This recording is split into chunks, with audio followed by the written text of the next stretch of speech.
Now recording. The case of the missing laptop. Ah. Luke and I had a very busy day. It was raining cats and dogs, and we went to the Turkish market. There was a little video. We'll show you the video that we made during the course of the evening. We will? Yeah, at the Osbahnhof. Okay. Yeah. So we went to the Turkish market, which was very entertaining, and of course then it was coffee time. So we went to the coffee corner, which is right across from the Turkish market, and sat there and had delicious coffee. It's delicious. This tiny little place with like 4 stools against the wall, outside wall, so you could look out and see everything. The best coffee in Berlin. Yeah, it was really, really good. We took off all our wet clothes, like we had wet coats and we had wet, whatever. So all of our wet stuff. They call that FKK, freie Körperkultur, free body culture.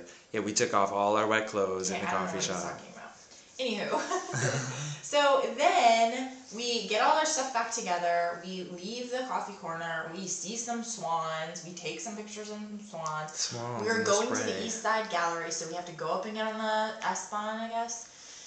Go to the East Side Gallery. It's like 5:45. So we have 15 minutes before it's too dark to see the East Side Gallery, which is the longest known stretch, or the longest existing stretch of the Berlin Wall. And they've hired all these artists to put murals on them.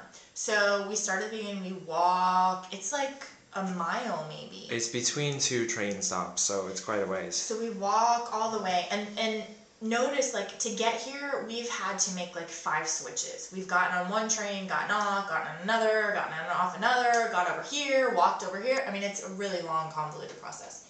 So then we get to the end of the wall. We go to this train station because we're going to have to get on it to go actually back where we started so that we could get home. So we're sitting there, and Luke's really thirsty, so he's drinking a Coke, and we're sitting there, we're trying to figure out if we can make it to IKEA or not. We're sitting next to each other, and Luke says the most heart-stopping words I've heard in a long time, which are, "Where's my laptop?" Dun, dun, dun. And I put my hands on him, and I'm like, "What do you mean?" She's like trying to feel my bag. bag. I'm like, "What do you mean? Where's the strap?" She's like trying to feel. And he's like, "I don't know. Where is it?" And I'm like, "I don't know. Where is it?" So then I'm like, "Could someone have cut it off of you?" And he's like, "No, I would have noticed. I had to leave it in the coffee shop." And so we're like, "Okay, well, we got to go back there." So then we have to leave the place that we are. We have to go to another train. We have to take it and transfer and take it and transfer and take it and transfer. And the whole time we're like, not thinking about it. We're like, "I'm sure it's there. Surely it's there. I mean, it's a small place. We were friendly with the guy."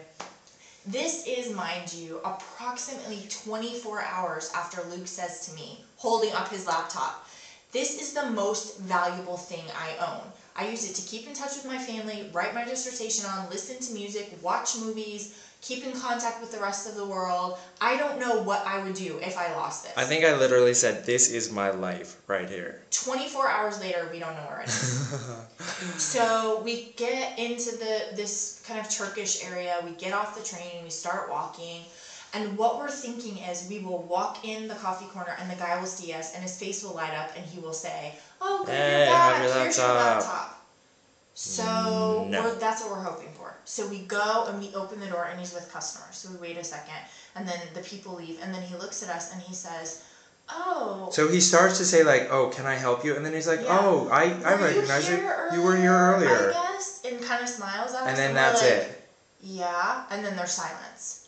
And Luke says, "What did you say?" I said something out of like English. I was like, "Ja, ich suche meine Brieftasche." He says something, and then the guy's like, "Oh," no response, like no reaction, like, "Oh yeah, no." He's like, "Oh," and then he bends down, and we're like, glimmer of hope. I know, and we're like, and then he bends down, and then he lifts it up. Yay! And he's like, "I just found it half an hour ago. I didn't know it was yours. I thought it was the girls you were in here before." And then Luke is like, we're so thankful. Luke's like, "Thank you so much. You have no idea how much this means to me."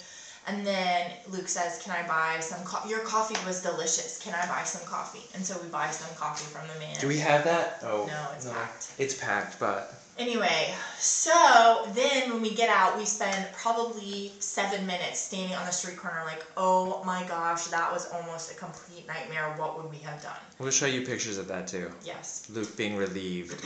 So anyway, that was an adventure, almost as good as the adventure as when I got kicked off the train for not having a ticket. Yeah! That we'll have to wait for another time. So, yeah, that's all. Cheers! Cheers!